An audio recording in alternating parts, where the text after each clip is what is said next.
perfect disaster is uninterrupted sleeplessness, that nothingness without release.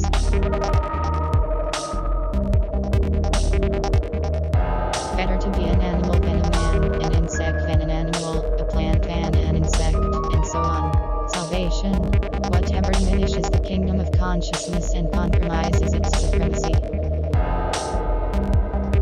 Consciousness is much more than the form, it is the dagger in the flesh. Consciousness is nature's nightmare.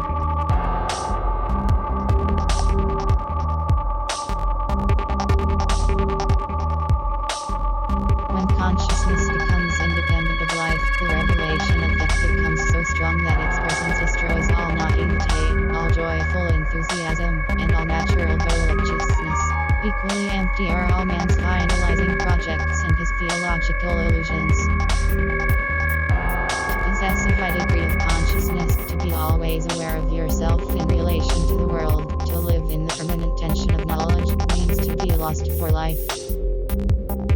The source of our actions resides in an unconscious propensity to regard ourselves as the center, the cause, and the conclusion of time. Our reflexes and our pride transform into a planet, the parcel of flesh and consciousness we are. That negative superfluity which spares nothing and shows us the inanity of life. Nothing proves that we are more than nothing. Insomnia is a vertiginous lucidity that can convert paradise itself into a place of torture. The hours without sleep are at bottom an interminable rejection of thought by thought itself.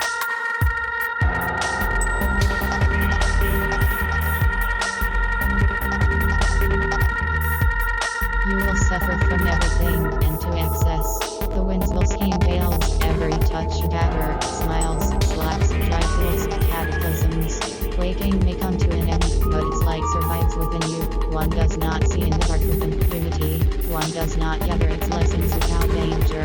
There are eyes which can no longer learn anything from the sun, and souls afflicted by nights from which they will never recover.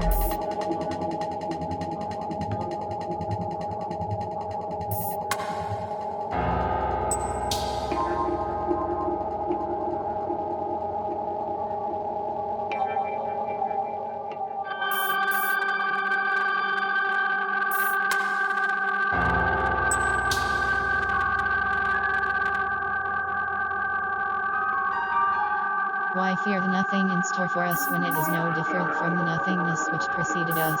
This argument of the ancients against the fear of death is unacceptable as consolation.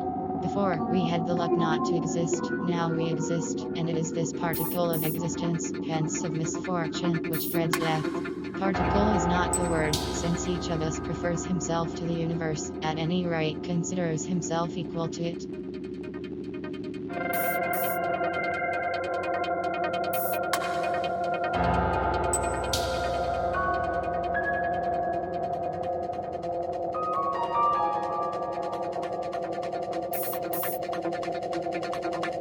The terrifying experience and obsession of death, when preserved in consciousness, becomes ruinous. If you talk about death, you save part of yourself.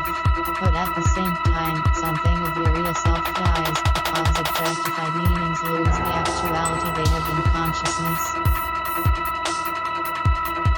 Animal banished from life, man's condition is tragic, for he no longer finds fulfillment in life's simple values.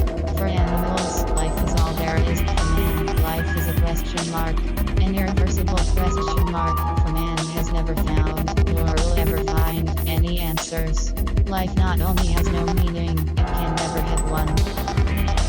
Nature has been generous to none but those she has dispensed from thinking about death.